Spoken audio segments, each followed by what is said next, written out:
Assalamualaikum Bu Imas, selamat sore. Waalaikumsalam Bu Santi, selamat sore juga. Apa kabar nih? Alhamdulillah Bu Imas baik. Sesuai janji kita kemarin ya Bu, hari ini kita akan bincang-bincang sebentar. Nah, dalam percakapan kita kali ini, mungkin ada hal yang ingin Ibu bahas dengan saya? Ya Bu, ada. Pada pertemuan kita ini saya akan membahas masalah murid saya Bu. Jadi gini, murid saya di kelas tuh ada satu anak yang setiap pagi kalau ditinggalkan oleh mamahnya menangis terus, mau anak tersebut tuh ditunggu oleh mamahnya terus. Nah, saya ingin anak tersebut mandiri, tidak tergantung mamahnya terus. Sebab pada usia anak tersebut sudah pada tahap perkembangan yang mampu untuk mandiri. Dalam hal ini sudah bersekolah ya Bu di tingkat sekolah dasar.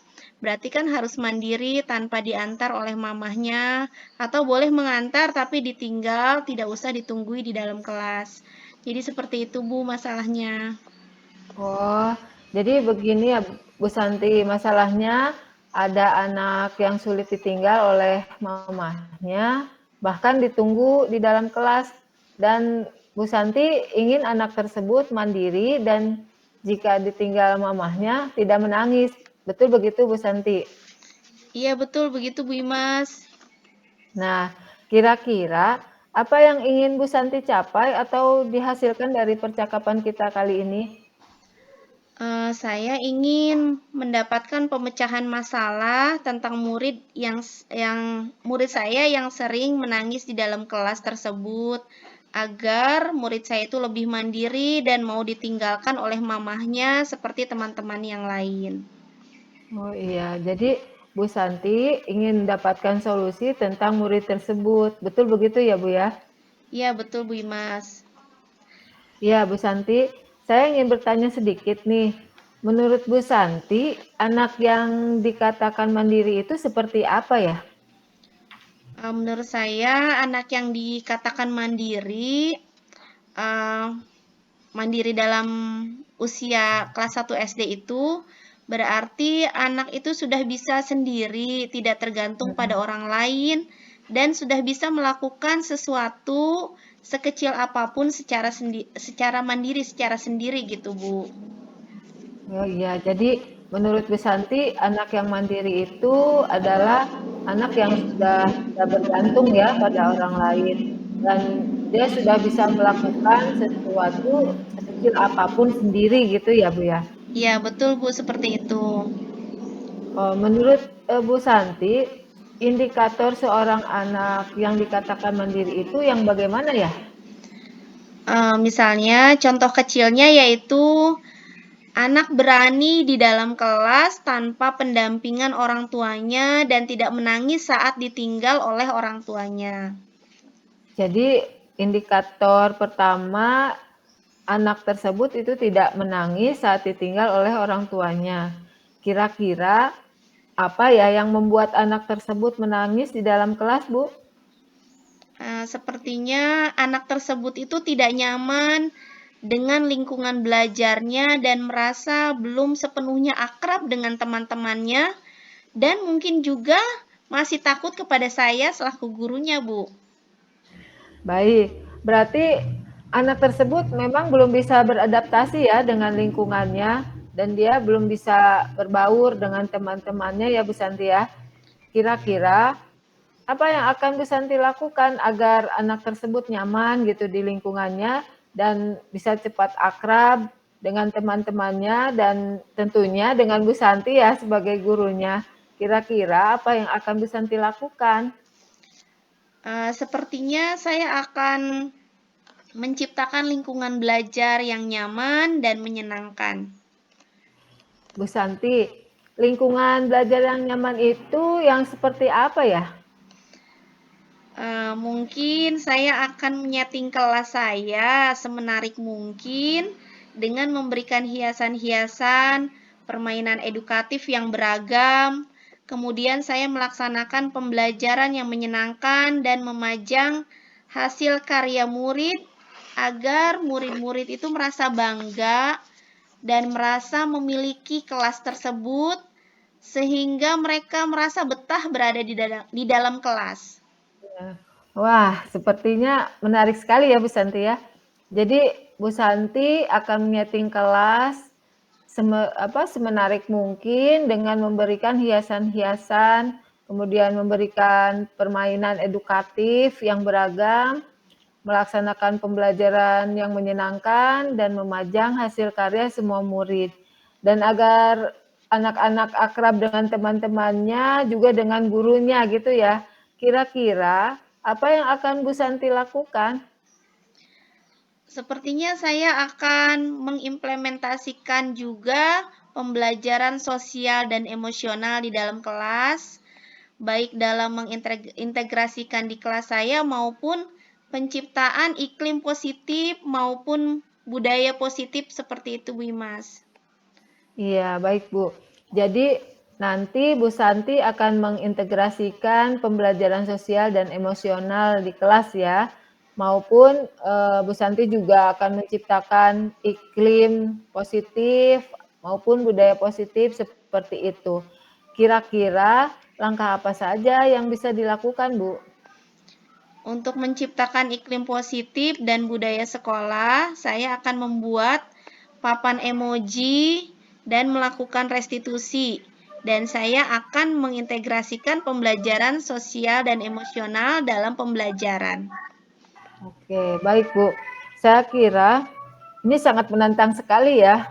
Bu Santi akan membuat papan emoji, melakukan restitusi, kemudian akan mengintegrasikan pembelajaran sosial dan emosional dalam pembelajaran gitu ya.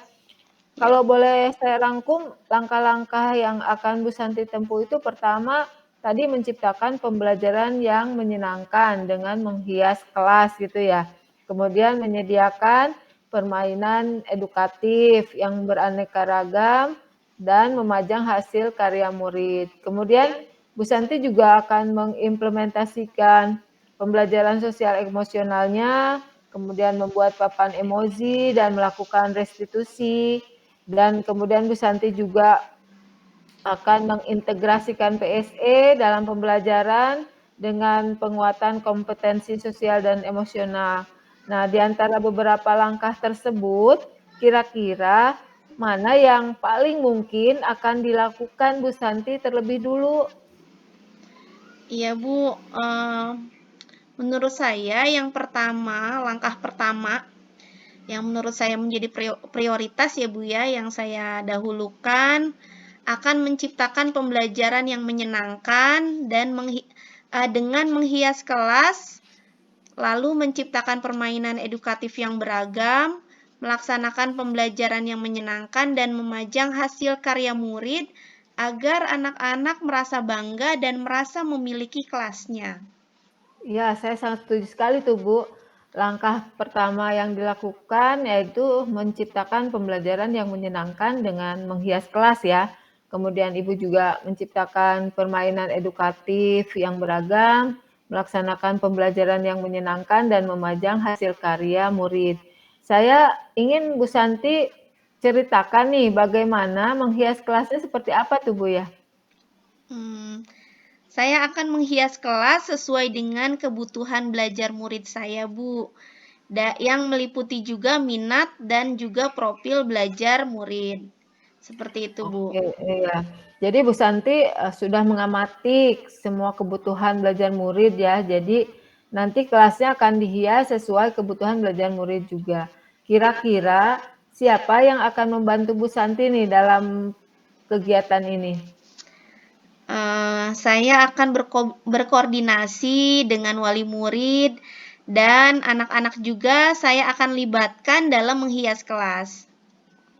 Jadi menurut Bu Santi nih ya, setelah kita bercakap-cakap hari ini, percakapan ini apa yang Ibu dapatkan gitu dari hasil percakapan kita hari ini? Saya menemukan solusi, Bu. Alhamdulillah saya menemukan solusi dari masalah saya. Saya yakin yakni Solusinya agar murid bisa mandiri dan tidak menangis jika ditinggal oleh orang tuanya, yaitu dengan menciptakan pembelajaran yang menyenangkan dengan menghias kelas, menyediakan permainan edukatif yang beragam, memajang hasil karya murid, dan langkah yang pertama yang akan saya lakukan adalah menghias kelas sesuai dengan kebutuhan belajar murid. Ya, Bu, baik. Kira-kira rencananya kapan, Bu, akan dilaksanakan? Sepertinya mulai besok, Bu. Mulai besok saya akan melaksanakannya dengan dimulai dengan berdiskusi dengan orang tua, dan tentunya saya juga perlu mengumpulkan bahan-bahan untuk saya gunakan sebagai hiasan kelas. Baik, Bu. Saya juga sangat antusias sekali nih bagaimana nanti hasilnya. Jadi bisa langsung diterapkan besok ya, Bu ya? Iya, Bu Imas.